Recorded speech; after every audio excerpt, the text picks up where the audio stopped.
and we are moving forward to our next session. Uh, we have a wonderful academic session that is going on next. That is one of the editor's choice, the best articles from the Diabetes and Metabolic Syndrome Journal, Clinical Research and Reviews. So, to chair this session and to head this session, I would like to invite none other than Dr. Anup Mishra, sir.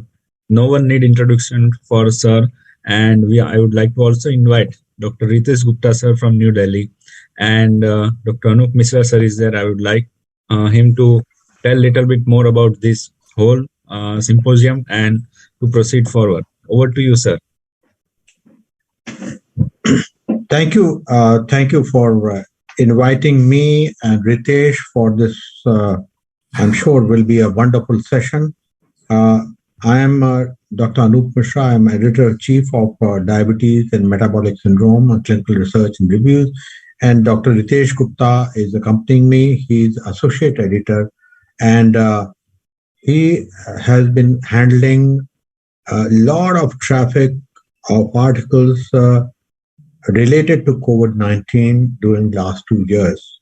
So we have been busy in last 2 years, and we handled close to 6,000 to 7,000 articles in last 2 years, and the traffic continues. And the journal has retained a very high position as far as citations is concerned. We have attracted a whole lot of citations. Some of the articles attracting close to 400 and 500 citations till now. And in terms of a position, I'm sure Raju will tell us more. But in terms of position, as far as citations are concerned, we are one of the topmost journals in last 2 years. And as far as COVID-19 and diabetes, those articles are concerned, also we are in the first 10. And sometimes, to my delight, we have left behind some of the top journals like Annals of Internal Medicine and even BMJ. So that kind of progress we have made in last 2 years. So while the world was isolated, we progressed in that sense academically, and partly because all of us had more time to write more articles, and Ritesh had more time to edit those articles. And that's why our quality of articles has improved tremendously. Now, our job was very difficult when we were asked by Dr. Banshi Shabu to pick up a couple of articles which were not only attracted high citations, but quality-wise, they were very good. So we attracted 7 or 8 articles and for this symposium, and 5 of the authors are here to present. And I'm very glad that these people have taken out time to present their articles. They are the best in the business. They have written wonderful articles, and we will see the quality as we go along. So there are 5 people presenting their articles today. Each one will be given around 10 to 15 minutes, and we will incorporate some discussion about the article after that. First 2, one by Professor Prakash Chand Negi and Dr. Raju Vaishya, will be chaired by me, and then subsequently Ritesh will take over and will chair the rest of the 3 articles, and we'll combine together after each article for question and answer session. So is Professor Negi here? Yes, Professor sir, I'm Negi? Here. Good evening. Professor Negi and I had long association. He was there in All India Institute of Medical Sciences along with me, and I remember those days.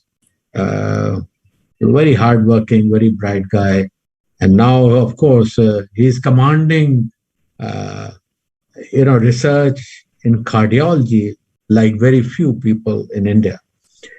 And I so much like this article about omega-3 and omega-6 because those are this subject is close to my heart. And the moment I saw the article, I said, this has to be good. And it proved to be good. Of course, later on, I saw the name. I said, oh, written by Negi's team, then it must be good. So please go ahead and present. Thank you, sir. Thank you so much. Can I share my slides? Is it visible?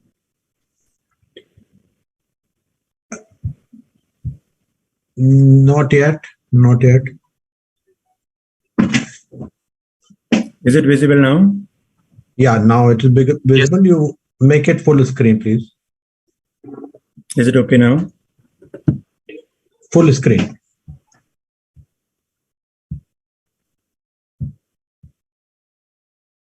Still, it is half screen. I have made it full screen. I don't know. So you can unshare it and then share again, sir. Okay.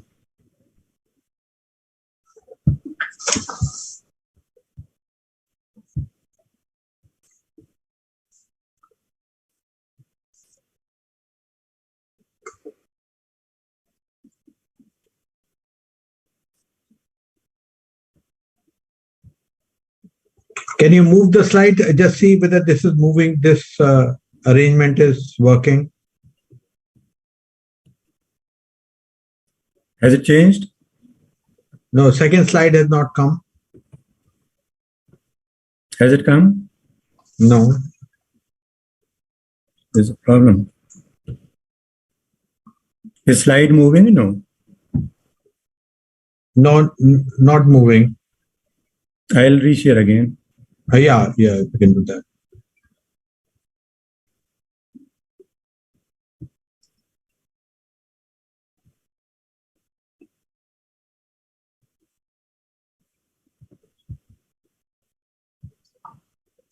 Click on the second slide to see whether it's moving. Yeah, it is moving now. So you can use this arrangement. You can start with the first slide. Is it moving now? Click on the first slide. Yeah, this is first. No, it is second slide that we are seeing.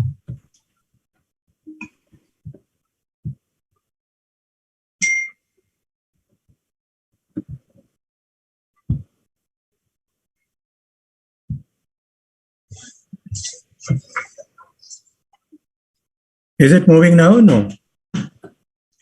Please share your slide first.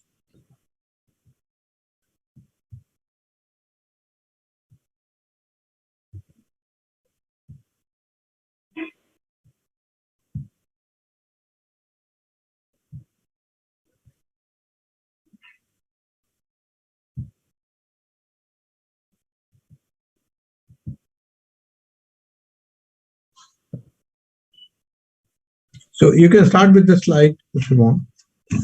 Yeah, it is moving now. Yeah. So I think I'll start it. Yeah. Yeah, it is moving. Yeah, thank you so much for giving me this opportunity, and thank you for selecting our article for this presentation. So I'm going to present our work that we have done on the role of omega-3 and omega-6 polyunsaturated fatty acids and vitamin D deficiency as a risk determinant of metabolic syndrome in obese worksite population. It was a case control study. So these are basically the work I am going to share with you is the basically contributed by my colleagues from the Department of Cardiology, the research scientists from the MRU, which is basically a Ministry of Health Government of India scheme, multidisciplinary research unit active in various medical colleges. So we use these infrastructures to do the lab investigations. And I would like to specifically acknowledge Dr. Kapil Sharma, who is basically senior research scientist working in a forensic lab, Junga, nearby Shimla, who assisted us in estimating the polyunsaturated fatty acid omega-3 and omega-6. So as we know that overweight and obesity is an emerging public health problem globally. And if we see the incidence of obesity and overweight, it is increasing at a faster rate in the low-income countries compared to the high-income countries. And also we know that obesity increases the risk of metabolic syndrome, cardiovascular diseases, and diabetes. They are reported from various observational studies.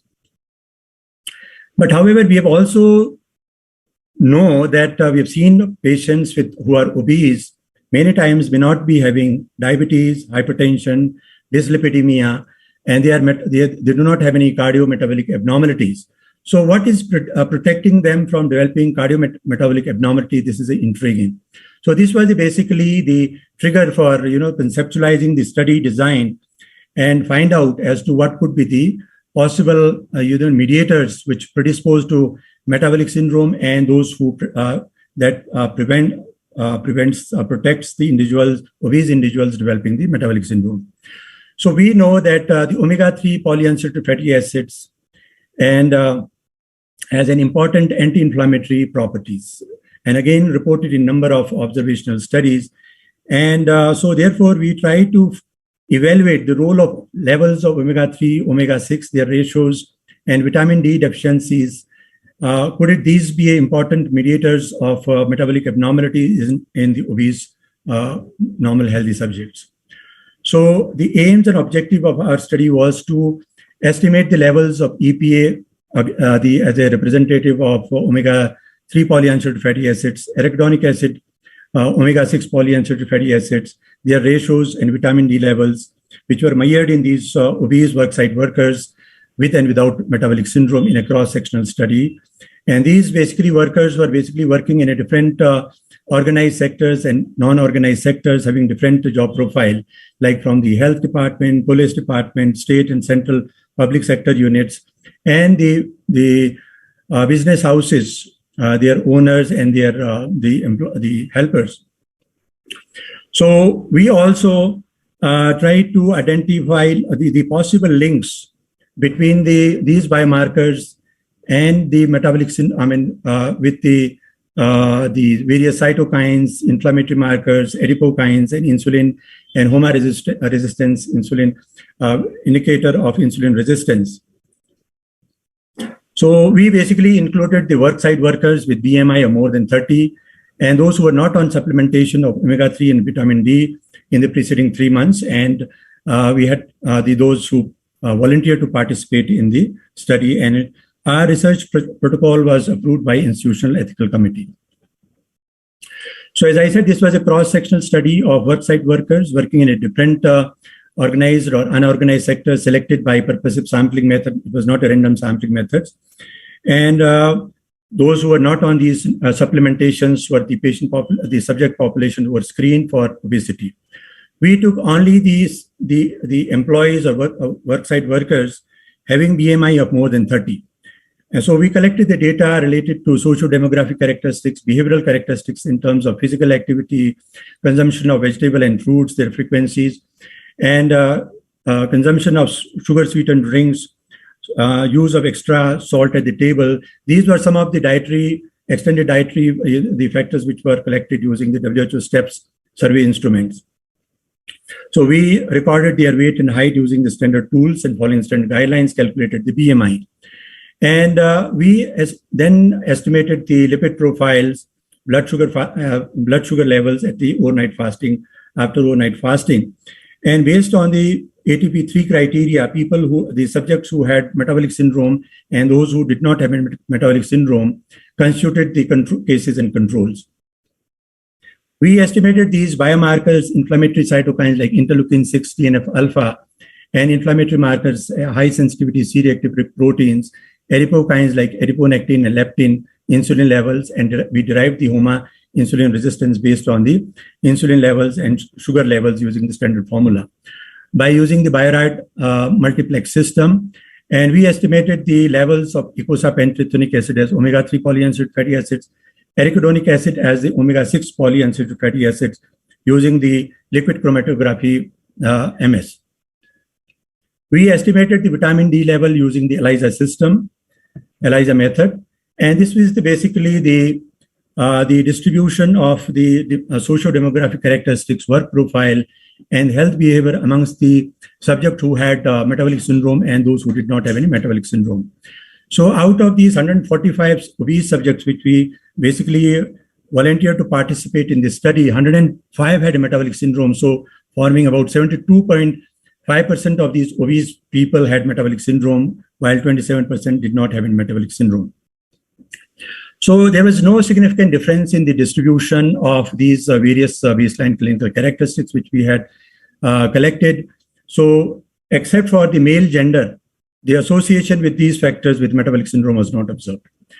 So we also did the analysis of the levels of vitamin D, this omega-3, omega-6, and their ratios by converting these levels into tertiles. So taking the first tertile as the lowest tertile as the reference value, whether the increasing tertile levels of the polyunsaturated fatty acids, which we estimated omega-3 and omega-6 had any association with metabolic syndrome, we found that vitamin D and omega-6 had no significant association with the metabolic syndrome. However, there was a significant association between the levels of omega-3, which is EPA polyunsaturated fatty acid, which we estimated had a very strong association with metabolic syndrome.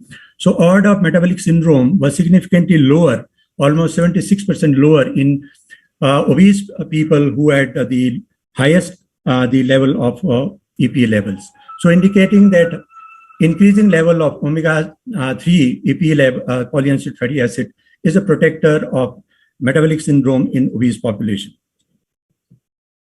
So we also try to analyze the levels of these various biomarkers to find out any possible link with the different tertiles. As I said, there was a significant relationship with the levels of adiponectins, leptins. Dr. Negi, your link.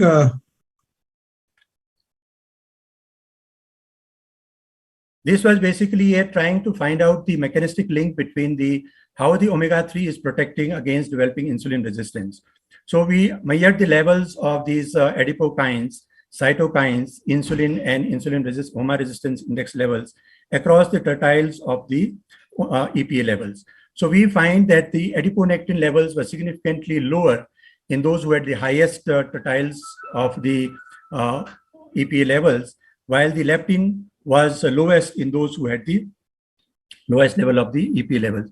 So this is something paradoxical. Normally, adiponectin is a anti-inflammatory. It improves the insulin sensitivity. We expected the level should be high in patients with high levels of higher tertiles of EPA levels. But somehow we found this paradoxical. We have no explanation for this. So the levels of TNF-alpha were significantly high, and there was a trend of increase in the level of interleukin-6 as well as the hsCRP in patients with the lowest level of EPA levels, suggesting that low EPA levels are associated with increased markers of inflammation, cytokines, inflammatory cytokines, and indicators of the insulin resistance. We also try to compare the levels of these markers, which we did, the inflammatory markers and the insulin resistance marker, as well as the adipokine levels in the group with the high ratio of elevated ratio of omega-6 and omega-3. We took more than 4:1 as the cutoff value for the classifying individuals to have a high levels of omega-6 and omega-3. We did not find any significant difference in the levels of these various biomarkers. So just to the interpretation based on the findings, what we have found is that almost 70% of the obese population has metabolic syndrome, and low EPA level is associated with risk of metabolic syndrome in obese population. And indices of insulin resistance and inflammatory markers had a significant association with the low levels of EPA. So significance of elevated levels of adiponectin and low levels of leptin in low level people with subjects with low levels of EPA, polyunsaturated fatty acid is not clear. So arachidonic acid and polyunsaturated fatty acid and vitamin D levels had no association with the metabolic syndrome in obese populations. So there are some limitations of this study. The number of controls were smaller compared to the number of the obese patient subjects with the metabolic syndrome. So therefore, some of the association might have been missed because of the high type 2 errors. And a significant proportion of patients refused to participate. We had identified 418 obese subjects, out of which only 145 participated. So almost more than 50% of the obese eligible the worksite workers refused, and so that therefore there could be element of selection bias. We did not estimate the DHA as a long-chain polyunsaturated fatty acids, omega-3 polyunsaturated fatty acids, whether DHA will have improved the further, or whether it has any relationship with whether it has any association with the risk of metabolic syndrome in obese population is not known. We did not measure the composition of BMI, whether it was increased BMI was basically because of increased fat mass, whether it was contributed by the body mass, the muscle mass, because there are a number of studies that muscle mass is very, very important in determining the cardiometabolic health. So people with high muscle mass are supposed to have insulin sensitivity. The risk of cardiometabolic risk factor is lower. So these are some of the limitations which could have also influenced our results. But I think this is the only study which we have come across in obese population trying to find out whether omega-3 EP level has anything, whether it protects against the development of the metabolic syndrome in the obese population. So we can conclude by saying that low EPA polyunsaturated fatty acid is a risk factor for metabolic syndrome in obese subjects. And risk of metabolic syndrome is mediated by increased inflammatory state, probably leading to insulin resistance. And efficacy of supplementation of EPA polyunsaturated fatty acid on the risk of metabolic syndrome in obese metabolic syndrome population is required to be carried out in future studies. So the omega-3, the EPA level, whether it has a causal relationship with the metabolic syndrome in obese population can be understood if we do controlled clinical trials and supplement with this EPA omega-3 polyunsaturated fatty acids and see whether it reduces the components of metabolic syndrome or improves the insulin resistance or decreases the inflammatory component needs to be studied in the future. However, we did not find any significant association of omega-6 polyunsaturated fatty acids and vitamin D levels with the metabolic syndrome in obese population. Thank you very much for your kind attention. Thank you, Dr. Negi. Wonderful presentation. My congratulations for being selected for the best paper amongst the 5 best papers. My question to you is that you deal with the population who's living in the hills. And so how do we increase omega-3 fatty acid in the food of people who are living in the hills? Basically, there are many the food sources which basically have the omega-3. Like if you talk about the vegetable-based sources, these are the linseed oils, and the linseed oil is the richest source of omega-3. These only contains alpha-lipoic acid. We are talking about the long-chain omega-3 polyunsaturated fatty acids.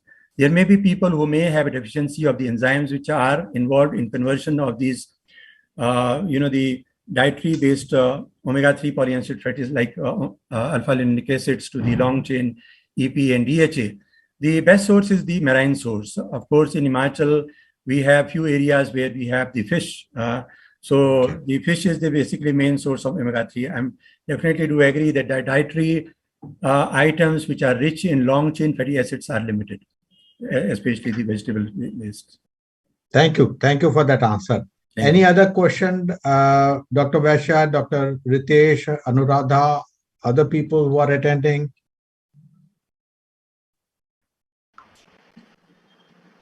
Ritesh, any questions? You're muted. Yeah, I think it's been covered very well. It's very clear. It's a very good study highlighting the effect of basically the difference between various types of obesity. So one pathway or one marker could be the level of omega-3 and omega-6 fatty acids and their ratios when it comes to different metabolic patterns in obese patients. I think it is quite clear now. Yeah, I think such studies should be done at other places also in India to see whether coastal areas there was some study previously where it was seen that Konkan areas, the triglyceride of these people is lesser than the people who are staying away from the coastal areas. So they are eating more fish and possibly they're long chain. polyunsaturated fatty acid levels are high. Vegetarians can only have a shorter chain, not long chain, so alpha-linolic acid and so on, and flaxseed and chia seeds, etc., are some of the sources, but they are not good enough. I don't think they are good enough in any way. Not as good as the long chain PUFAs and fish oil capsules which are available now.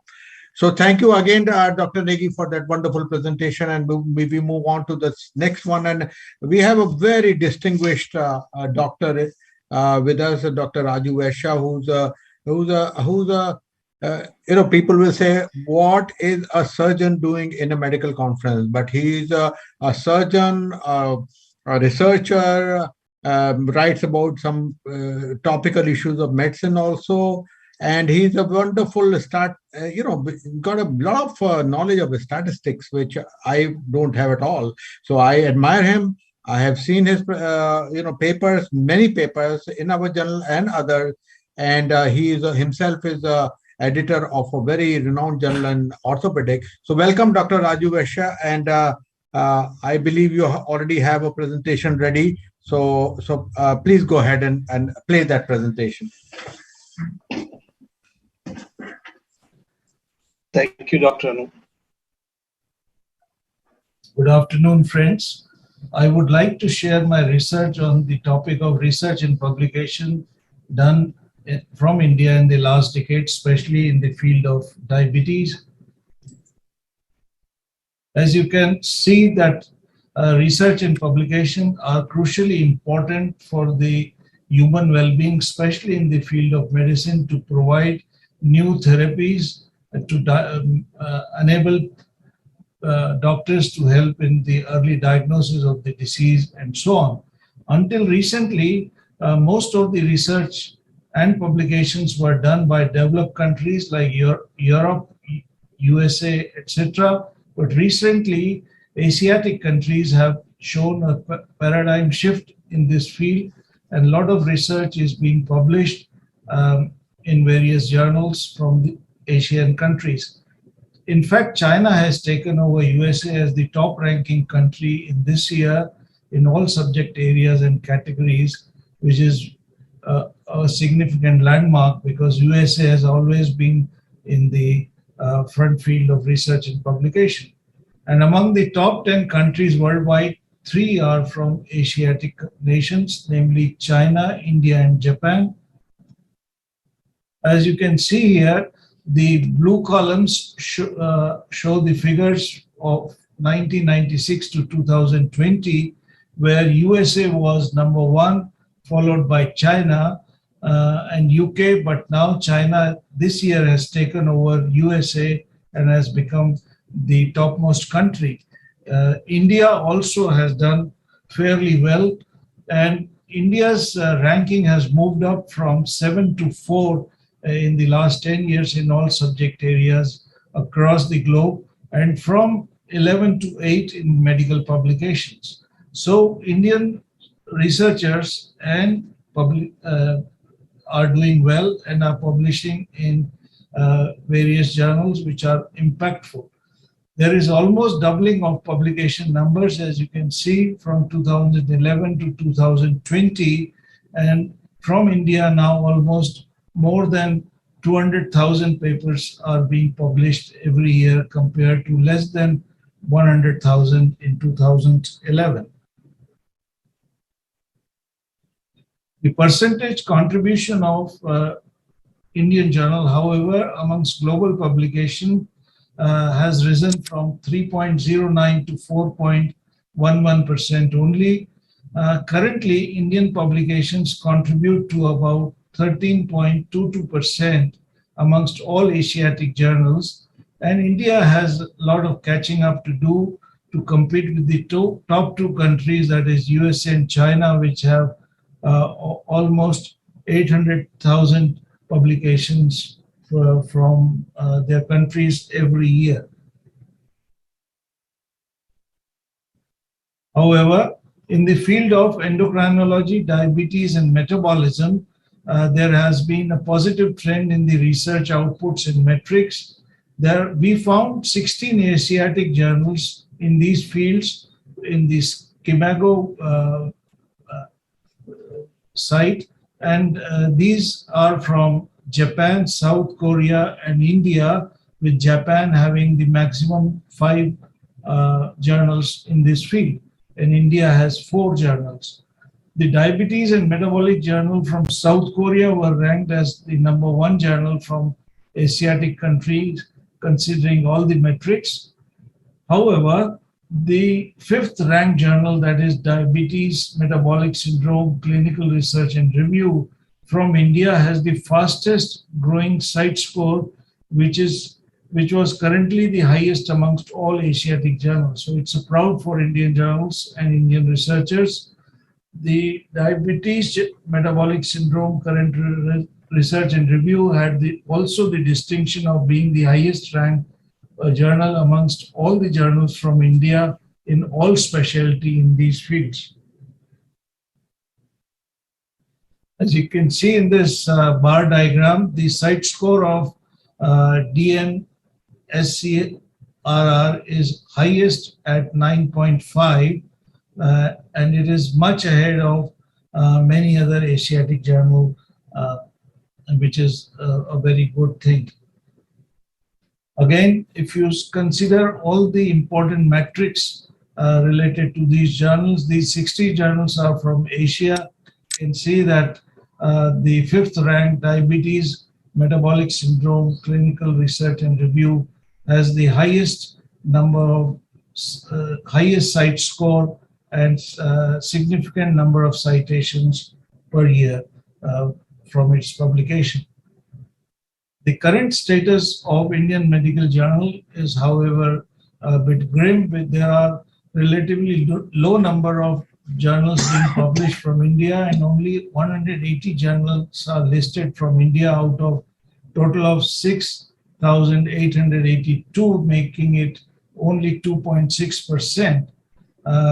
So there is a need for huge improvement in this field in future, and I believe that government and academic institution can play a crucial role in raising the interest and helping the research, especially from India, by providing them substantial grants, library facilities, free access to online literature search, and recognizing their research on a larger scale.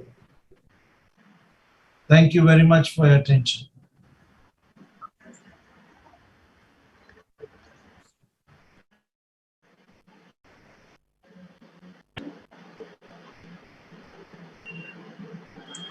Thank you, Dr. Basha. I think this is wonderful. This is something which we always wanted to know where we stand as far as the Asia is concerned, as far as world is concerned.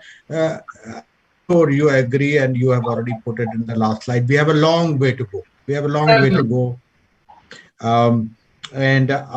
But we are trying. We are trying, and we have a great ally in you who analyzes our data, our ranking, and have published so, and that is now a published document which is now being seen by many people and being appreciated. Thank you, Dr. Vaishya. If there's any questions from anybody, Ritesh, any questions? Ritesh? Anuradha, any questions on this? Ritesh? Yeah, I think Dr. Raju Vaishya has been, we have so many articles from his pen in our journal, and it's always a pleasure to read those articles because they are so, as you said, that there's so much of statistics involved in that. So you tend to learn a lot, and many topics he has analyzed, especially during this COVID times. And this particular article about the ranking of various journals from India is very promising, and I think it gives us impetus to do more and to exactly know where we stand. We have made some progress, but yes, we need to do much more. Thank you, Dr. Vaishya. Thank you, Dr. Vaishya, for presenting your wonderful data here. I hope I have a comment. Yeah, please. Dr. Dr. Mishra, I must compliment you for running such a high impact journal, which is very good and very positive in taking non diabetes authors also in your portfolio. And in fact, one of the 3 of the 5 topmost articles that I have ever published out of 700 articles that I have published are in your journal. So compliments to you. And it is wonderful that, in short span of time, your journal has achieved skyrocket image and reputation. And that is not only the best in the country amongst all medical journal and specialty, but also in the Asia. So hats off to you and keep growing. Thank you. Thank you, Dr. Vaishya. Your article is highly cited. You know that, we know that. I was looking at the journal's performance of last 1 year. The Elsevier has released that, and your article is highly cited all over. Your articles, not article. So thank you.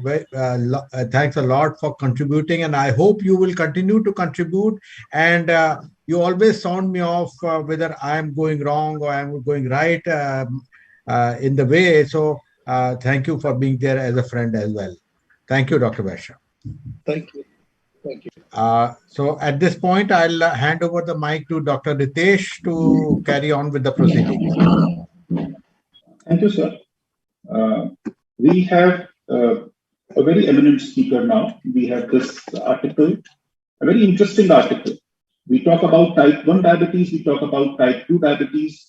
Whenever we talk about metabolic risk, we talk about type 2 diabetes. But here is something very interesting which has been done to study the association of parental metabolic syndrome with metabolic risk in children with type 1, children and adolescents with type 1. So, so I'll invite Dr. Anuradha Khadulkar from Pune to present the paper. Over to Dr. Everybody. Good evening, everybody, and thank you, Dr. Ritesh, for the kind introduction. And I will just share my screen.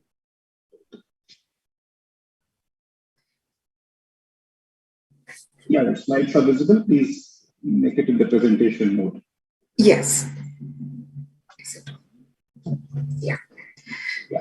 So thank you once again both for giving us the opportunity to publish this paper in the prestigious journal, and also for inviting us today to present this. The paper is entitled "A Pilot Study to Determine Association of Parental Metabolic Syndrome with Development of Metabolic Risk in Children and Youth with Type 1 Diabetes." We have published recently in this journal. Just to introduce the topic, we look after children with diabetes, and we have a fairly large cohort of around 500 to 600 children who come to our clinics regularly. We function out of the Jahangir Hospital in Pune Research Center here. So we know that the prevalence of metabolic syndrome in Indian adults is estimated to be about 25%. Development of insulin resistance is due to the fatty acid flux that is the most widely accepted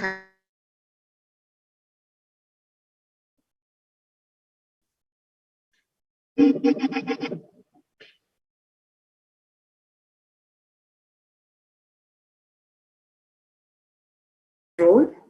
I'm just put this down. So the coexistence of metabolic syndrome in type 1 diabetes, it is coined now as double diabetes. So metabolic syndrome type diabetes. So problem statement was, in a previous study, we found that around 4% prevalence of metabolic syndrome in children and youth with type 1 diabetes. In fact, an additional 37.5% had some other metabolic risk parameter, of course, other than high blood glucose, which is there in most of our children. We recently also published this in Endocrine in this same year. So genetics, family history of type 2 diabetes, and metabolic syndrome are possible mechanisms of reduced insulin sensitivity in children and youth with type 1 diabetes. As per the International Diabetes Federation, the Atlas 2019, we mentioned that here because that is what we have put in our paper. India has the largest number of children and adolescents with type 1 diabetes, around 1.7 lakh cases. In fact, according to the 2021 Atlas, now we have the dubious distinction of having the largest number of prevalent cases of type 1 diabetes in India. So, given the prevalence of metabolic syndrome in Indian adults, which we saw was around 25%, also the number of children, very high number of children with type 1 diabetes, we conducted this pilot study to assess the role of family history and environmental factors in development of insulin resistance and thereby double diabetes in children with T1D or type 1 diabetes. So our primary objectives were to study metabolic profile of children with type 1 diabetes and their parents, and to study the association of parental metabolic syndrome with development of metabolic risk in patients with type 1 diabetes. So I'll put all of this up. So we did the study, we did it on 30 children from our cohort of over 500 children who attend our clinics regularly. The age range was 6 to 21 years. We randomly approached children for participation in the study. Children with comorbidities like celiac disease, untreated hypothyroidism, eating disorders, and polyendocrinopathy were not included because these are confounders.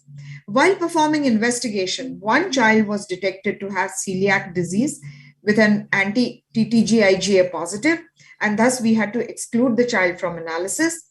So the final analysis was done on 29 triads, 29 children with type 1 diabetes and both their parents, the mother and the father. So this is how the data collection was done. Anthropometry was done using standard protocols, height, weight, BMI. We converted all of them to Z scores using Indian references. Biochemical investigations included HbA1c and the lipid profile. We did, in the anthropometry, of course, we also measured the waist circumference and classified it according to Indian criteria. We measured body composition using a bioelectrical impedance. And then, of course, there was the clinical examination and questionnaires. We defined the metabolic syndrome as per the IDF definition. So for a person to be defined as having metabolic syndrome, on the left side, you see the grayscale is the adults and the one on the right is the children.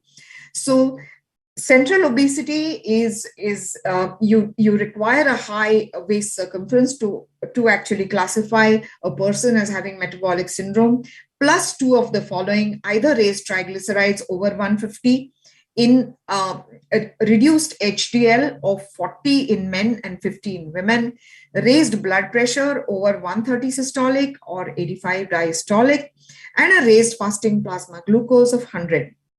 Now, as far as metabolic syndrome in children is concerned, it's like everything else that we do in children, it's a little tricky. Under 6 years of age, if a child has a waist circumference of more than the 90th percentile, then then you actually need to look at family history of metabolic syndrome, type 2 diabetes, dyslipidemia, cardiovascular disease, hypertension, and or obesity. So we don't usually diagnose a metabolic syndrome in children under 5 years of age, under 10 years of age. Then between 10 to 16 years, you with a waist circumference of more than 90th percentile, or the adult cutoff or above the adult cutoff, with a triglyceride of more than 150, again HDL of less than 40, and systolic BP more than 130, equal to or more than 130, and diastolic equal to or more than 85, and with a fasting plasma glucose of more than 100. So over 16 years, it's again the same definition: central obesity plus hypertriglyceridemia, low HDL, raised blood pressure, and or raised fasting plasma glucose. So going to our primary results, 44.8% of patients with diabetes had metabolic risk, with low HDL being the most common component of the metabolic syndrome. Amongst the parents of children screened, so we screened 60 parents, 25.3, that is 15, had metabolic syndrome. Low HDL and of course high waist circumference, which is necessary to classify a patient as having metabolic syndrome, was the most common components of the MS seen in 55% of individuals. 64.3% of patients with diabetes who had parents with MS, which we saw is 15 of the 60, that is 25%, had metabolic risk. Metabolic risk in patients with type 1 diabetes had strong relation with parental MS. However, similar correlation for overweight obesity was not observed. So this is what we found was terribly interesting, that the correlation was very strong with parental metabolic syndrome. So the same thing is presented here. You can see that the light blues are the children, the purples are the adults. So the waist circumference was high in 6.9% of the children, 13.8% children were hypertensive, 34.5% had low HDL, 55% of adults had either a high waist circumference or a low HDL, around 40% were hypertensive, and 20% had hypertriglyceridemia. So as we discussed, a total of 15 individuals among parents of patients with type 1 diabetes, 9 males and 6 females, had metabolic syndrome. Almost 2/3 of these parents had children with metabolic risk, that is around 64%, which is the bar over here. Maternal hypertension was associated with hypertension in participants with type 1 diabetes, while low paternal HDL, low father's HDL, was associated with low HDL in children with type 1 diabetes. Odds ratio for development of metabolic risk in patients with type 1 diabetes with parents affected by MS was 4.9%, while relative risk of development of metabolic disturbances in participants with T1D born to parents with MS was 2.4%. So ours is, I think, to the best of our knowledge, ours is the first study describing the association of the development of metabolic risk in patients with type 1 diabetes with the presence of metabolic syndrome in parents. We couldn't find another study which was done like this. As the presence of insulin resistance and thereby metabolic syndrome in patients with type 1 diabetes is known to be associated with an elevated risk of microvascular complications, early identification of such patients is very important. The limitation of our study, of course, is the small number. It's a pilot study. And of course, single center data. It was done at our center in Pune.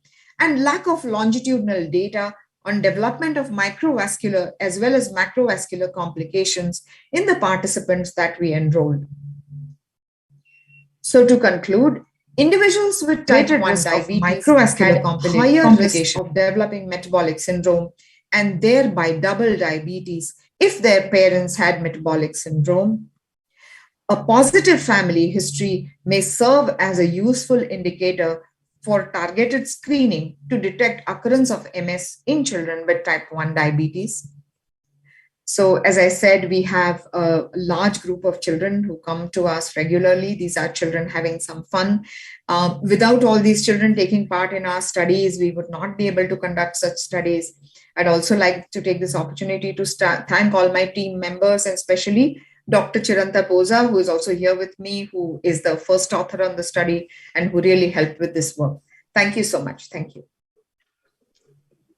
Thank you, Dr. Raghunatha. Thank you. So that was a very well presented study. We had already read it, of course.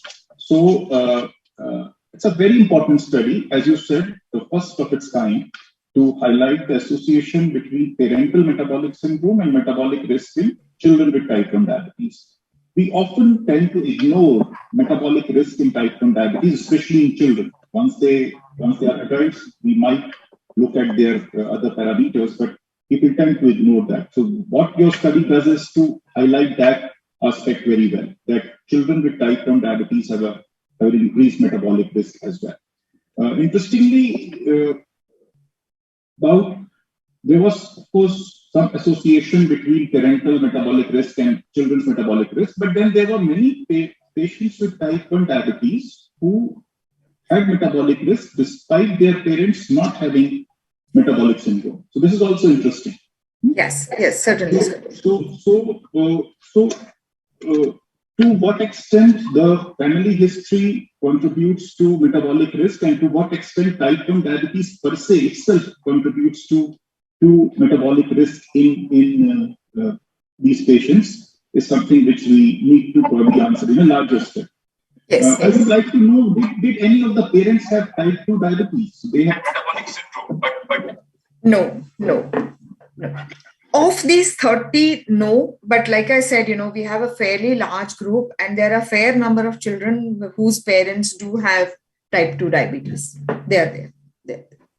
But they were not in these 30 children whom we studied in this particular project.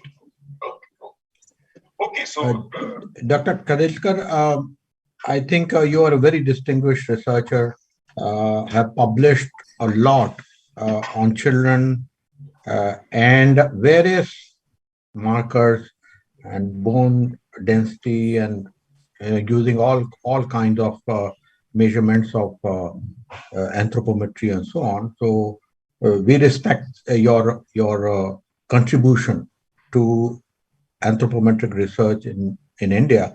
I myself have contributed, our team have contributed a bit to it in adults as far as adults are concerned. I hope you will continue to contribute to our journal with your Absolutely, sir. Absolutely, we will. Thank you so much, sir. Thank you for the kind words, and thank you, Dr. Ritesh. Thank you. Thank you, ma'am. Thank you. Yeah. So we go on to the next presentation, and which is from Indonesia. So we have Dr. Nani Natalia Subedio, who's going to talk about a very important topic as to how is antibody response following the SARS-CoV-2 vaccination in patients with type 2 diabetes. So over to Dr. Subedio. Okay. Thank you, Dr. Ritesh and Prof. Anup. This is a very honor for me. I want to share. Have you seen my slide? Yes. Yeah, we can see the slide. Yeah. Thank you. This is only a systematic review. We are in the team to see what is the antibody response following SARS-CoV-2 vaccination among patients with type 2 diabetes mellitus. And this is my team. This is myself.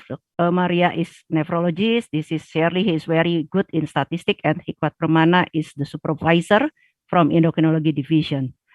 And yes, introduction. Yeah, as we know that global data, it is a lot of number of cases, and we hope that it will decrease right now. And we really hope that there is no COVID again right now. And then the invention of COVID-19 vaccine is very, very help in battle on ongoing pandemic. But as you can see, especially the vaccine COVID-19 is protect vulnerable populations such a patient with type 2 diabetes mellitus, and also not only type 2 but type 1 and other type of diabetes mellitus.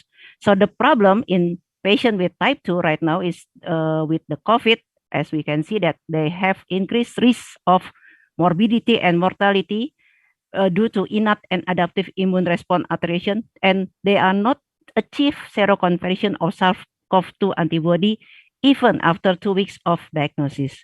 It is also seen a lot in the reality with patient diabetes with COVID-19. So the antibody response after the COVID-19 vaccine among this patient is still unknown until right now. So that's why what is it will be increasing risk of severe disease in the diabetes mellitus population.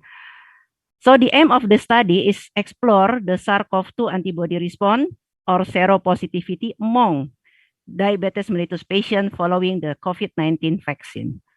So we try to see the systematic review.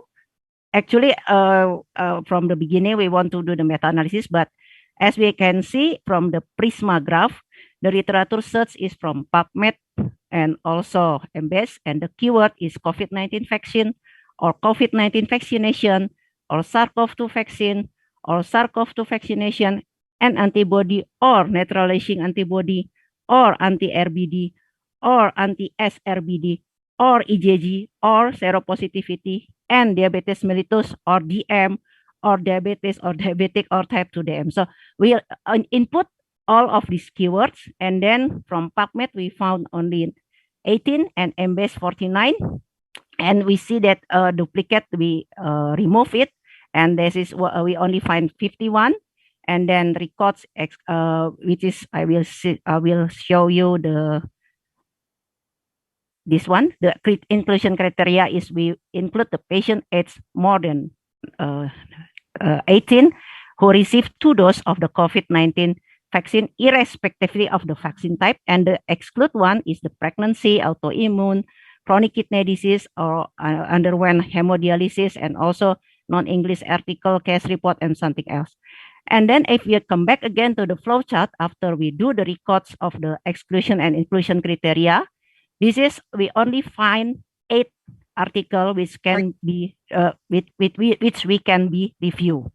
And if you see the result, characteristic of the study included in here, we see only 8 and only 1, I think, which is have the number of the antibody seroconversion.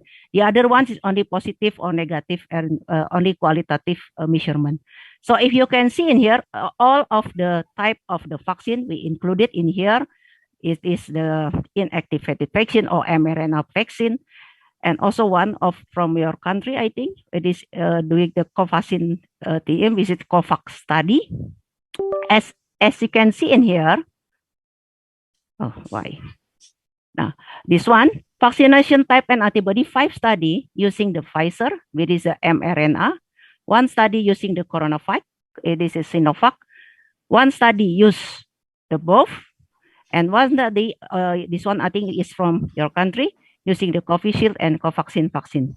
5 study report antibody titer qualitatively. Only 2 study report the COVID-19 IgG and IgM, but only 1 study reported the quantitative antibody. It is from the Nomura et al. This one, and it is in a lower antibody response in diabetes versus non-diabetes patient in here, if you can see in here. So,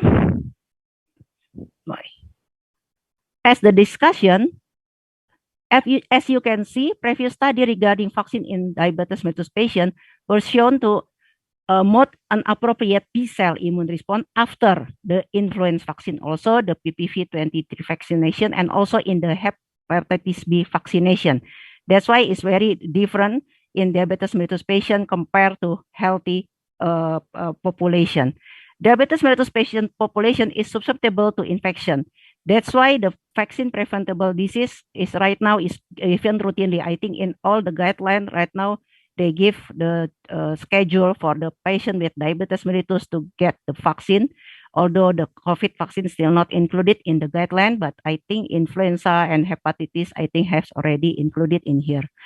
But the seroconversion rate after SARS-CoV-2 vaccination is like the other vaccine is lower among the healthy control compared to type 2 diabetes mellitus. And from the Karamazov study, there is a significant difference in antibody response among 49 diabetes patients, which is more 65 years old after 2 doses compared to the healthy one. This is very interesting also. And the COVAX and diabetes COVAX DM study, they find that A1C level were not as the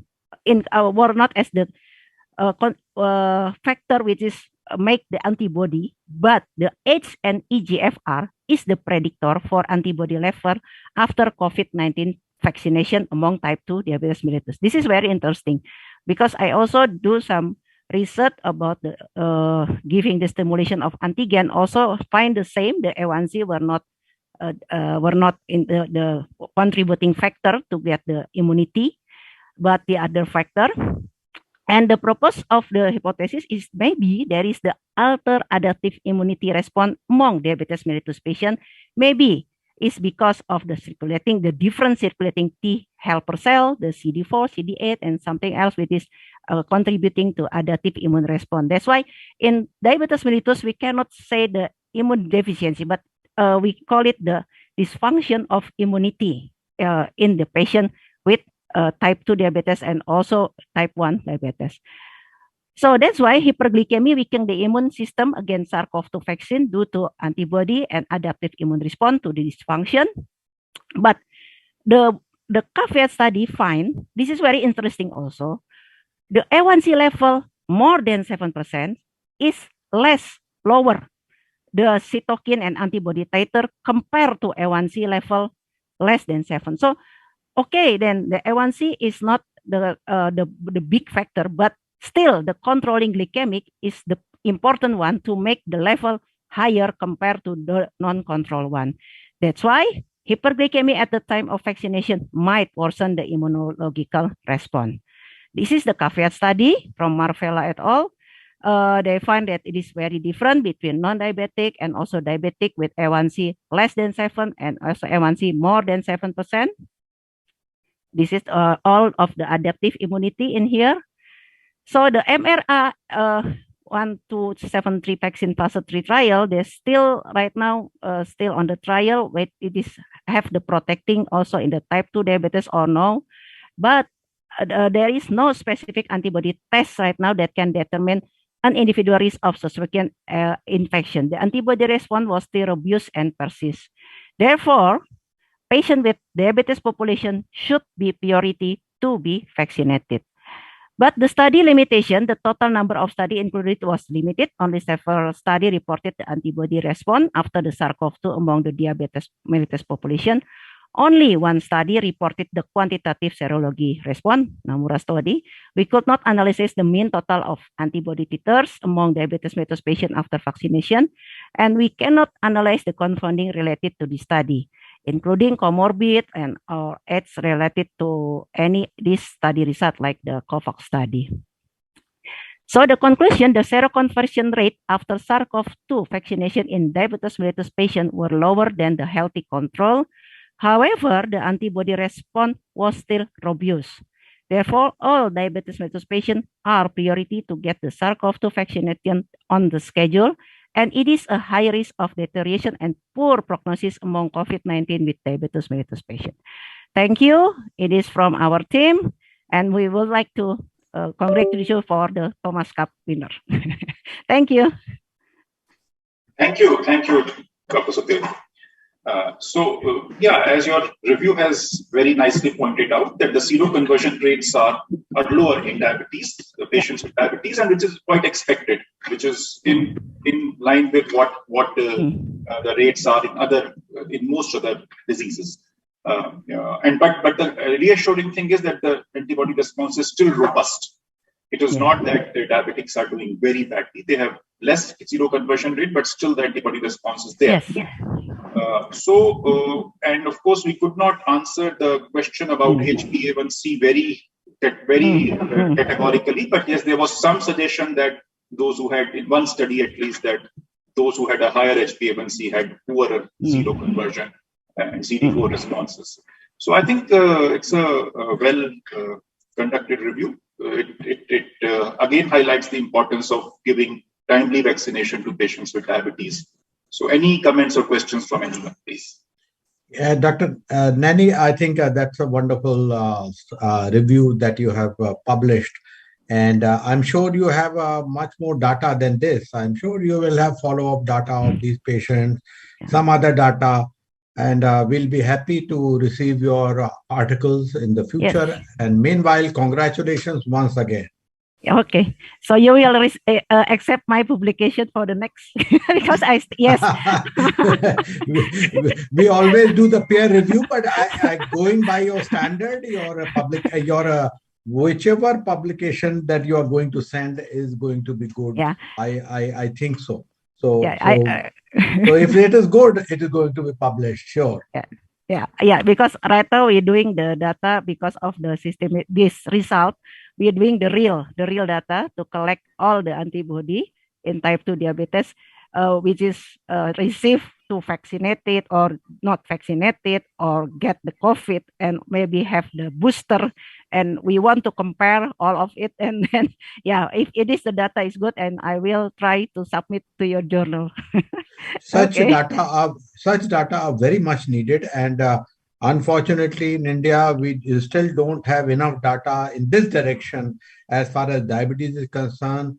And we have been telling this to many of the researchers that please go ahead and have a cohort like this. But I'm sure your data will be useful even to our population. So thank you once again. Thank you once again. Thank you. And it is a very honor for me. Thank you so much. Thank you, Dr. Naik.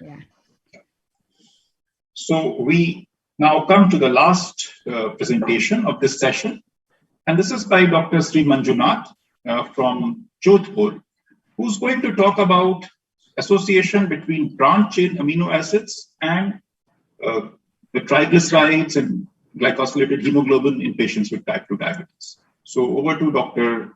Sri Ramanujan. Very good evening. Please allow me to share my slides.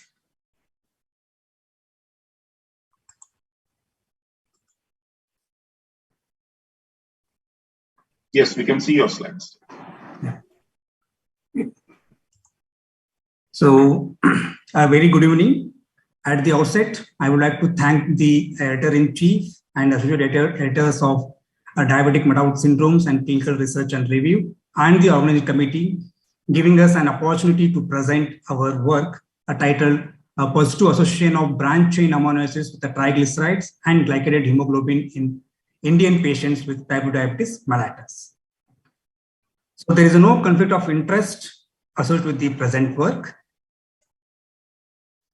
Abstract, which was published in Diabetes Metabolic Syndrome Clinical Research and Review. So diabetes mellitus, it is a chronic disease which affects the 1 out of every 11 adults, and it constitutes of 75% burden found in the developing nations. So global burden of a diabetes study, according to the global burden of a disease study, diabetes is the 9th foremost cause of reduced life expectancy. The type 2 diabetes mellitus, it is account for about 90% of total diabetes cases, and it is a heterogeneous disorders resulting from modifiable and non-modifiable risk factors. The resulting metabolic disturbances are due to the insulin resistance or insulin sufficiency or both in diabetes. With the advancement in metabolic approaches, it is found that the circulating amino acids are an important modulator of glucose metabolism, insulin secretions, or insulin sensitivity, which suggested to serve as a novel biomarkers for predicting the risk of type 2 diabetes mellitus. The plasma branched amino acids, mainly the leucine, isoleucine, and valine, all were connected to several metabolic diseases, but their relevance for the prediction of type 2 diabetes mellitus development is unclear yet. These branched amino acids, they undergo extensive metabolism in adipose tissues and as well as in the skeletal muscles. They catabolize mainly by two important enzymes. One is branched chain amino acid transferase, and there is a branched chain keto acid dehydrogenase complex. This BCK-DH complex, it is a rate limiting enzymes, which is regulated by two important enzymes. One is known as a branched chain keto acid dehydrogenase kinase, and another is the protein phosphatase 1. And these branched amino acids also play a significant role in signaling the PI3K, AKT, mTOR pathways. So in which they regulate the expression of various genes which involved in glucose and lipid metabolism. In the recent some prospective and positive studies, they have revealed the increased total branched amino acids levels associated with the higher triglycerides and lower HDLC, which leads to metabolic dyslipidemia. However, there is no consensus with regards to the association of branched amino acids and metabolic dyslipidemia in type 2 diabetes mellitus. At the same time, the evidence in the Asian community, especially in the Indian population, it is very sparse, with most of the studies on the association of plasma branched amino acids and type 2 diabetes mellitus have been done on the Western populations. Further research is warranted to illustrate the interlink between branched amino acids and dyslipidemia in type 2 diabetes mellitus in Indian population. So, therefore, the study was designed with an aim to determine the association between plasma and urinary total branched amino acid levels and insulin resistance. Second, to determine the association between plasma and urinary total branched amino acid levels and serum lipid profiles.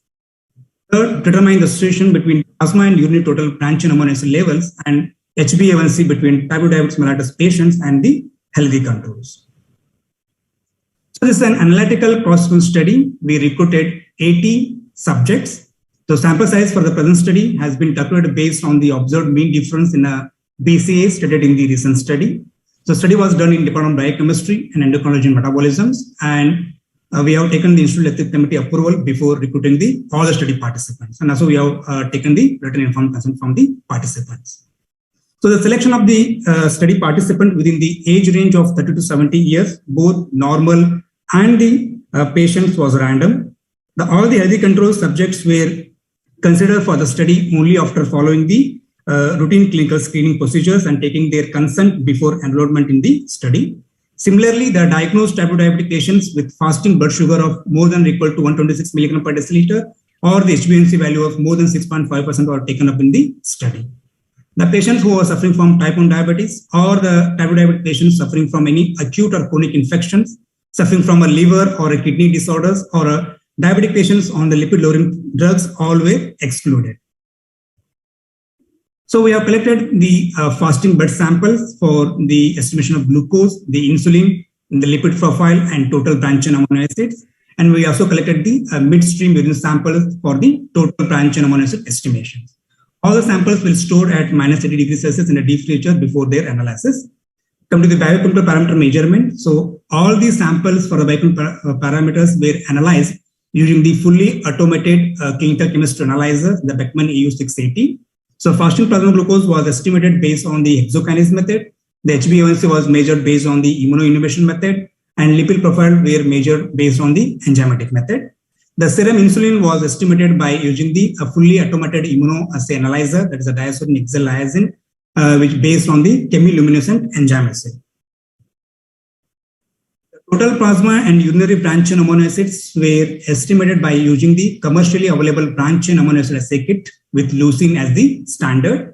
The absorbance of the colorimetric product is proportional to the branch chain amino acids, so whose concentration was measured at 450 nanometers by using the ion microplate spectrophotometer. So all the findings were statistically computed and the results were obtained. The statistical analysis were performed using the SPS version 23. So all the relevant appropriate statistical tests were applied. So coming to the result, so coming to the general characteristics, the biochemical parameters and the insulin resistance indices of a patient with type 2 diabetes mellitus and the healthy control subjects. So we found that the fasting plasma glucose was significantly higher in the type 2 diabetic individuals compared to the control subjects.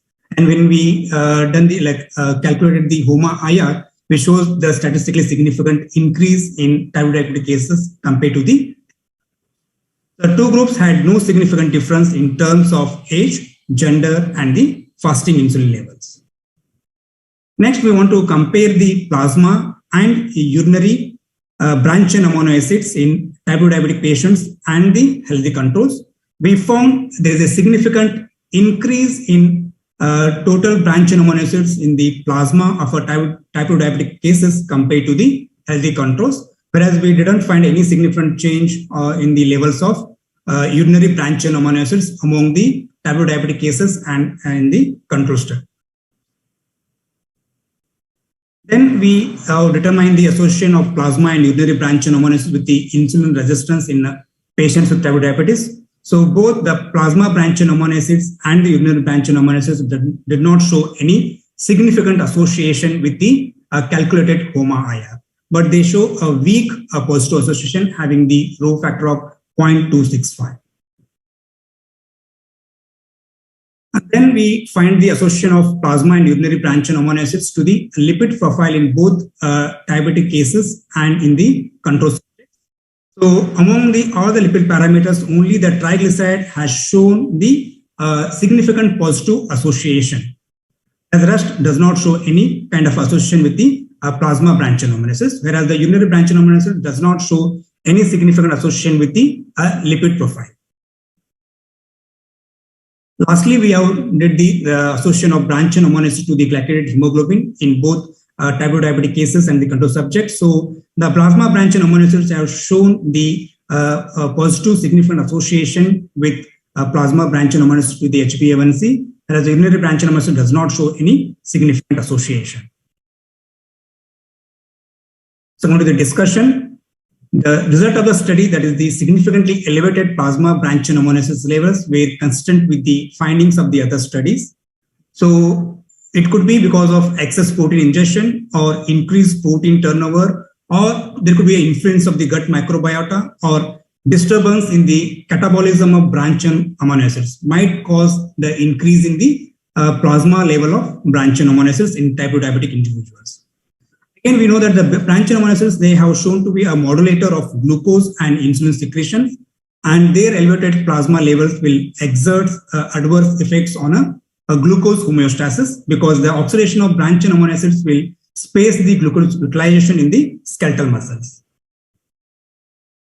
So there is an association between insulin resistance and elevated branch chain amino acid levels across the different populations, but in our present study, we did not find the association, and this is similar to the Attai et al. Study findings. So according to Attai et al., they observed there is no correlation of branch chain amino acids with the HOMA-IR among the Asian Indian in comparison to the Chinese population. The findings also demonstrate that there is a significant association between the plasma branch chain amino acids and triglyceride, which is similar to the predictive ability of a branch chain amino acids to dyslipidemia after 4 years in a Japanese study. So findings also showed there is a positive association between the plasma branch chain amino acids and HbA1c in a study subjects with type 2 diabetes, but with no precise correlating mechanism. So as we know that the adipose tissues, that plays a vital role in branch chain amino acid homeostasis. So among the branch chain amino acids, the leucine is an activator of mTOR, that is a mammalian target of rapamycin signaling pathway, which promotes the lipid synthesis by activating the SREBP1, that is a steroid regulatory element binding transcription factor 1, which involves in synthesis of fatty acids. Again, the byproducts of leucine and isoleucines, that's mainly the C3 and C5 acyl carnitine, they also serve as an important substrate for the cholesterol biosynthesis. So there is an increased fatty acids and cholesterol biosynthesis in adipose tissues, and the branch chain amino acids mediate activation of a mTOR SREBP1 pathway could be a reason for metabolic dyslipidemia in diabetic subjects with elevated plasma branch chain amino acids. So again, in our study, the data from the present studies reveal that there is a non-significant higher urinary BCA level, and there is a non-significant association of urinary branch chain amino acids with HOMA-IR, lipid profile, and HbA1c in individuals with type 2 diabetes mellitus. With the results of the present study and the observation from the other studies, we hypothesize that the branch chain amino acids play an important role in lipid metabolisms, and they contribute to the metabolic dyslipidemia in type 2 diabetes mellitus. The increased branch chain amino acids because of the dietary factors or the influence of the gut microbiota, or because of the type 2 diabetes per se, they can increase the plasma branch chain amino acids. So the elevated plasma branch chain amino acids, they increase the several diabetogenic risk factors causing the hyperglycemia, which in turn will increase the lipogenesis or the enzymes which are involved in the lipid metabolisms, leading to the increased triglycerides. Secondly, the BCA byproducts like C3, C5 acyl carnitine, propranolol CoA, or succinyl CoA all will increase the cholesterol and fatty acid synthesis, leading to increased triglycerides. And the activation of mTOR SRB pathway through the leucine, it can increase the fatty synthesis, leading to the increased triglycerides. They all will lead to the metabolic dyslipidemia in type 2 diabetes. So coming to the conclusion, so this is our first study on plasma and urinary branch chain amino acid concentrations and its association with insulin resistance, lipid profile, and HbA1c in type 2 diabetic individuals in the Indian populations. So the findings demonstrate the elevated level of plasma branch chain amino acids in patients with diabetes, and higher plasma BCAs was positively associated with triglyceride and HbA1c. The results will provide a new insight for plasma BCA as marker of metabolic dyslipidemia in type 2 diabetes patients. However, further large-scale studies are warranted to confirm the interlink between the BCAs and metabolic dyslipidemia in patients with type 2 diabetes mellitus. These are the references.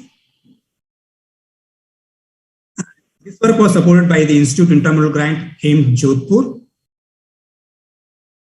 Thank you. Thank you for patience listening. Yeah, thank you, Dr. Manjunath. See, one thing was intriguing, that we often say that we Indians have a very low protein intake. We are largely protein deficient. We are muscle deficient, protein deficient. And then we are finding high levels of branched-chain amino acids in diabetics. So, how do you see any other reason apart from the dietary access? Because most of us don't take enough protein, and I'm sure Jodhpur definitely a large part of population is vegetarian. So, how do we reconcile to that? Yes, sir. What you say is true, sir, because normally the branched amino acids, these are the essential amino acids. So these must be supplied to the diet. But the other factors like the recent investigations show the importance of a gut microbiota. So we have a bacteria which can synthesize the branched amino acids. So if we look into the specifically about the gut microbiota, probably we can throw some light on why there is an increase in branched amino acids. And these branched amino acids, especially they found mainly in the non-vegetarian diet. Normally the red meat, it has a rich source of branched amino acids. And again, the cereals, the beans, the vegetables, they also have a more of branched amino acids. So here is also, in our study, the one limitation is we have not taken the dietary history. Probably that is probably affect our results. So again, we are undertaking this some other studies where we are taking a 24-hour recall dietary history for 3 days. Probably that will give some ideas. Yeah, that will be very Ritesh, just a moment. interesting. Also, yes, sir. Dr. Arvind is waiting to join. Dr. Arvind, are you there, sir? Dr. Amit Gupta is here and Dr. Banshi Shabu is here. So if any of you want to ask any questions to me or to any of the participants, please do so. We have many other questions waiting, so please don't go away. Yes. Dr. Arvind, Dr. Banshi Shabu, Dr. Amit, Jimit, whenever any of them join, please announce so that we can include them in our question answer sessions and have their advice also, have their views also. Dr. RX event, can you let Dr. Arvind sir in? Sir is waiting in this meeting. RX person. I think he was. I saw him briefly in between. So we can continue discussion till then. Yeah. Okay. Ritesh, please go ahead with the next question. Yeah. So we have some questions. Yeah. Just a moment. Arvind has joined. Arvind, thank you for joining this discussion, and I hope you were listening to some of the discussion that we had earlier. And this is what is going on is the last discussion on the last paper on branched-chain amino acid in patient with diabetes. And Ritesh here is continuing with some of the questions. And you're welcome to have, we would like to listen to you regarding any of the presentation or anything related to presentation after Ritesh's question is over. Anup, I'm so sorry that I had to join in late because there are some issues with the electricity, and then I'm sitting in the room and then trying to connect from there. There were issues with internet and electricity, and I was also not getting an access. So I just called up Jimit and said I'm not getting an access. I moved out of the room. They'll just come. So I was not able to listen to the sessions, but I'm so very sorry. But from now on, I'll keenly listen to what you have to say. Head of Diabetes India not getting access, that is unacceptable. I mean, that is the problem. That is the problem with the hotel here. Unfortunately, our block did not have power, and suddenly the internet got disrupted. Okay. Great to have you with us. And Ritesh, please go ahead with the questions that you were asking. Yeah, so we were discussing about branched-chain amino acids as was presented. So there is a trend, as I have seen in many youngsters who are going to the gym and bodybuilding and all, as to take BCAA. So many of them take these supplements with very large fancy bottles having BCAA capsules and powder. So what do you say, Dr. Sri Manjunath? Should these be taken? Should we advise against taking BCAA supplements in light of your findings? Sir, it is like two kind of way, because some of the studies will show that the BCAA has some of the protective role in liver disorders. Yes. Same way, if you look into the research in the diabetes, so most of the Western literature showing the link of increased plasma branch chain amino acids with the insulin resistance. So if we think of the in terms of diabetes, we should be cautious about the how much amount they are going to take the branch chain amino acids. Yes, I think that's what we need to come up with. Yeah, sir. Yeah, Amit was there. Amit, are you there still? Yes, sir. I am very much. Would you like to comment? Here we are talking about branch chain amino acid and in general, and specifically in relation to diabetes. So, and Ritesh asked a very, very pertinent question. You know, the branch chain amino acid or any amino acid are dime a dozen in any gym, and people are taking. People are actually following less of their doctors, but more of their gym trainers these days, and they will take anything there. So, what do you think about in general this problem of very high protein supplements which are available on the counter and in the gym and are being prescribed? And here we have a research paper that it may be a problematic thing. So, what do you think about it? Sir, I would just like to mention that increasingly there is a trend that most of the young patients, as you recently one of your papers you told that the diabetes in young is increasing, and the young people are very much interested in going to gym and all. And whenever they come for the consultation and we advise them some kind of physical activity, the first thing they talk about is that shall they join a gym? And the next question that comes is that whether they should be taking the supplements which they are likely to be getting at the gym, and most likely these supplements are the protein shakes or the very fancy shakes which are usually given to them. And I think they are almost part of every gym. But to be very true, sir, we don't have a clear-cut answer, and we don't know what kind of benefit they are doing to them.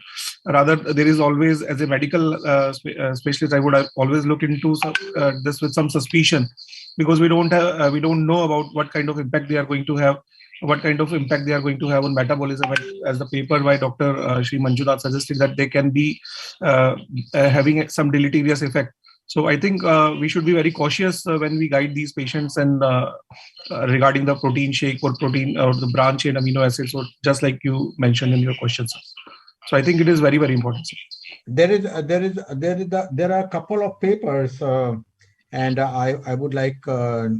Sankar to have opinion on what I'm about to say. There are a couple of papers where if you take protein supplement just before the exercise, resistance exercise, say weights, heavy weights, and you take protein supplements before that, then actually it leads to increase in the skeletal muscle efficiency and insulin metabolism in the muscle. Now, we all know that the muscle insulin resistance is one of the earliest effects of defects in the whole cascade of diabetes. So, what do you say about that? And I would like Arvind's opinion after this. Yes. I'll just make a small comment here. I mean, very rightly taken what you said. It improves the skeletal muscle performance. But there is also another theory, Dr. Anu, but I think you can help me out and others can help me out. Whether I'm right or wrong, I don't know. See, when you take these supplements and when you start exercising, yes, there is a tendency to put on some amount of weight. Well, it may be good weight, but then nobody reduces the fat content to the desired levels. Okay, and most of these trainers are interested in seeing that your chest muscles improve, your biceps improve, your triceps improve, your thighs improve, and that's great to look at in these youngsters. But then nobody is really measuring the fat content accurately.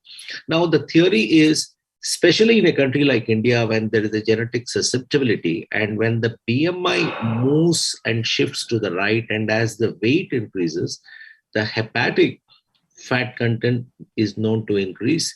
The islet fat content is known to increase because of the high triglyceride value, and that itself can cause insulin resistance and diabetes. I mean, this is thinking too forward, but then I really don't know whether increasing weight without reducing the fat content, is it a right thing by giving additional proteins? I mean, I just leave this thought to all of you to answer. No, that is very important question and thought-provoking too. Arvind, there are two parts of it. One is the general fat that we can measure, and the other is the muscle triglyceride. Now, intramyocellular triglyceride (IMCL) is something which is more in people who are insulin resistant. But if you're doing enough exercise and you're taking protein to build up your muscle, somehow the intramyocellular triglyceride decreases. Now, once it decreases, there is a greater efficiency of the insulin glucose metabolism in muscle. That barrier of triglyceride is removed.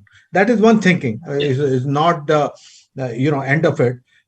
This is just one thinking. So some people think that though muscle is increasing and fat is not decreasing, but muscle fat is decreasing, then it is improving insulin resistance. That is one way of looking at it. But I absolutely agree with you. Unless we change the balance, and that's where I always say in one of my slides, I said that myostatin, which if it decreases, the muscle mass increases and the fat mass decreases, then actually balances the whole system. Yeah. That is a myostatin, but the exercise and along with the calorie restriction, we can do the same thing. Calorie alone will deplete muscle, deplete fat. Muscle exercise alone may build up muscle, will not decrease fat. Both together, we can decrease the fat and increase the muscle, as well as the intramyocellular triglyceride will decrease, thus overall increasing the insulin sensitivity. So this should be the proper cascade of things whenever we are doing. And those people who are doing, say, many people are doing intermittent fasting and many people are doing other types of diet, and they're not moving a muscle. They're not exercising at all. Now, that is something which is going to be detrimental ultimately. And there are a couple of studies which show that the lean muscle mass will decrease, the skeletal muscle mass will decrease with intermittent fasting and ketogenic diet if you are not doing exercise at the moment, at the same time. So, Ritesh, your opinion on this? Yeah, I think very rightly put, sir. So, reducing calories without exercise and without a combination of aerobic and resistance exercise is actually going to lead to muscle loss. So along with caloric restriction, as it is there in intermittent fasting or any kind of diet, exercise is going to be very important. And regarding Dr. Manjunath's paper, I think the whole question of branch chain amino acids, we know we give leucine, we prescribe leucine to patients. At the same time, probably too much of it could be harmful. So we need to find the correct, the right value, we need more data to see how much of protein our patients should be taking and how much is not, how much is detrimental to them, a certain limit which we need to determine. Traditionally, we go by 1 milligram per kg in a person with normal creatinine clearance, but we need to see if we can go above that or should we restrict to lower than that in certain patients. So I think this is what was the purpose of this paper. So thank you, Dr. Sri Manjunath. We can take some of the Ritesh, there are a couple of more questions here. And I would like to, have opinions of Amit and also Arvind on this regarding the liver. Now, there are some papers which say that if you increase protein, actually liver improves, the liver function improves.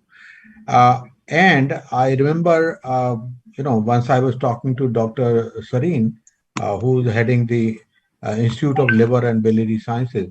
He says that in a lecture that you increase branch chain amino acid in patients with the liver problem.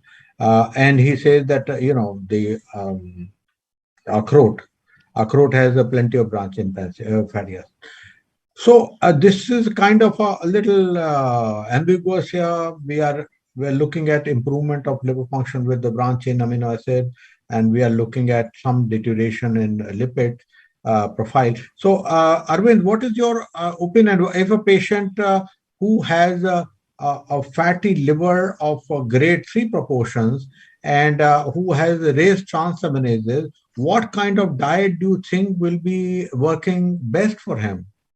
Well, I'm only reminded of the old study called the Masala study over here, which was done at the Bay when they took the Indian origin people, and then basically they were the second generation Indians who were there, and then tried to change their diet pattern to the westernized diet pattern and increase their protein. And then the other group continued to eat the Indian food. And what they found was when you made a change in the diet, increase the protein, and this group actually went on to develop diabetes faster than the group which was actually taking the Indian diet. Now the big question is, well, what may work for one particular group of patients? I don't know whether it can be applicable to all our Indians. Ethically, are we going to be very different from others? Because even if you take the average protein content of most of the Indian families, even who eat non-vegetarian food every day, and when we do the calculation, it's not coming to more than 20 grams. And this is in a Muslim population who have non-vegetarian 3-4 times a week. And it's very difficult to increase the protein content of a vegetarian family in India, because the average is only about 10 to 15. Now, how do I take it to 40? Because whatever you try to increase will only end up with indigestion. So you have to give them protein powders. And, I think we are walking on a very tight rope here. What is right, what is wrong, what is practical is something that, we all have to sit together and try it out. Because yes, increasing protein, gastroenterologists are saying, may actually help reduce the liver fat, but will it actually cause diabetes like what we have seen in some of the studies earlier? Well, we don't have an answer at this point of time, but I will take your views any day for that, and would love to sit and listen to what you have to say on that, Anu. That's very interesting what you just said. And I admire your common sense approach so well. We designed a study which was you can say something like Atkins diet. Now we wanted it to be vegetarian, so it was a vegetarian sort of a counterpart of Atkins diet, and we wanted protein to be increased to 29% of the total energy, 29 to 30%. Atkins diet, it goes more than that, 30, 35, maybe more. And we had so much of trouble doing so. Ultimately, when we designed the whole diet, then ultimately we had to use the protein supplement. And then only we could reach 29%. Remember, the usual protein intake of Indian population is around 12%, which is less. 15% is usually the guidelines say that you should take. And the Western population takes around 17 to 18%. And we designed for 29% and without meat. So that was so difficult. So you're absolutely right. Vegetarian diet, increasing protein to a certain degree, a high degree, is virtually impossible unless you take external supplements. And we used a supplement from a company. Ultimately, the findings came out very well, and liver enzymes improved, although we did not measure liver fat in that particular study. That was done around 6 years back. So we had a good sort of experience with a high protein diet, two diets. One was a meal replacement with protein, and the second was general increase in the protein. Two research studies, both published. So I feel that in Indian population, 12% protein is too less. If we increase the protein not to 29%, but to 17, 18% somehow, then we are going to do good in these people. But yes, as Arvind said, that in a particular population of people, if we go too much overboard, then where will it lead to? We don't know about that. Amit, you have any comments on this? Sir, I don't have a comment, but it brings me to another question, because I think you are the right person to answer that. So most of the time when we are dealing with diabetes patients, our approach is to reduce the carbohydrate. We don't want to increase the fat content. So the only option that remains is to increase the protein content, because we have to replace the carbohydrate or the fat with the protein only. So how do we take it, and what is the clinical message in this, sir, in this context which you are setting here, sir? Say you want to reduce carbohydrate from 55 to 45 or 40. If you reduce further, a patient is on a GLT2 inhibitor, there may be some chances of ketosis. So I would say you go ahead and do moderate the carbohydrate reduction, not a major one or extreme one. Please don't go for that. And so you have 15% from 55, 40%. So 15% to compensate. Now 15% you can compensate in two ways. That if a person is taking 15% protein, you increase it by 3 or 4%, which is easy to do, to 18 to 19 or 20%. So 5% is compensated here. And 10% you can compensate by increasing fat, but monounsaturated fat. So patient is taking 25% or 26% of fat, which is the usual thing. Then you increase to 30, 34, 45%. Increase quantity of nuts itself, and that itself will actually increase monounsaturated fat. And so you can do that. Fat quality, change the quality, increase the fat, increase protein, decrease carbohydrate. I think that would be the best combination, because intake of monounsaturated fat in our population is less, and it is going to be extremely beneficial in terms of as far as liver is concerned, as far as anything is concerned, insulin sensitivity is concerned. So a good dietitian should be able to manage this particular thing. This is not difficult to manage. And this is what we do in our clinical practice. Ritesh, any comments here? Yeah, I think you have very rightly pointed out. That's what we do in our practice, that we increase MUFA and we reduce carbohydrate, but not majorly. I think that's how we can. And of course, when you reduce carbohydrates, we also need to understand we are also reducing calories. So your total calories will also come down. The patient might be taking 2,000 calories, you bring it down to 1,600 or 1,500.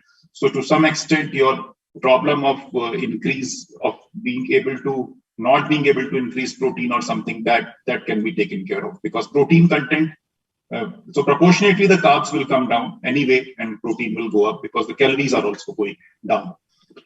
Amit, another thing about reduction of carbohydrate, we have a problem of postprandial hyperglycemia. So if you reduce carbohydrate by 10% or so, some amount is taken care of, but still some amount remains. So what we have done is, in a recently designed study, which we have sent for publication, we use CGMS and a pre-meal load of almonds. Pre-meal load, three meals and 3 pre-meal load, 15 minutes before the meal, we gave a load of almonds, maybe a egg muthi bhar ke kareeb, that kind of. Now this, though calories slightly increase, if you take pre-meal and meal is concerned, the post-meal blood sugar dropped, clearly dropped on CGMS, significantly dropped, and the over period of time appetite decreased, and so overall calories also decreased. So ultimately over 3 months, which is the second paper, so there is a acute study paper which we have sent for publication, and there is a chronic study paper which are yet to be published. We have seen tremendous improvement in everything. Now only thing is, patient often forget कि मील से पहले लेना है, भाई 15 minute पहले लेना है, जैसे दवा को भी फॉरगेट करते हैं. But this is a good strategy and we are going to recommend this strategy as to decrease the post meal blood glucose levels. It is 70% as effective as acarbose. We have checked everything and we have compared and made a table of postprandial regulator versus the pre-meal load of almonds as a postprandial regulator. So this is going to be very interesting. We are working on it, and we will soon send it for publication. Once it's published, I'll share with you. So Arvind, if there's not any more comments, we are nearing the time. I think we can, we 5 minutes ahead of time. I think Dr. Otis has already joined in, and we have a Diabetes India ADA symposia, which is starting. And I would request all of you to actually stay back, and then I think Amit and Jimit can now take over, and then you can start the next symposia. Thank you so very much, Anu, for all the wise Thanks, work. everybody. Thanks, everybody. And thank you for joining. Thank you, Thanks, Dr. Amit. And always a learning curve. Yes, sir. Thank you. Thank you.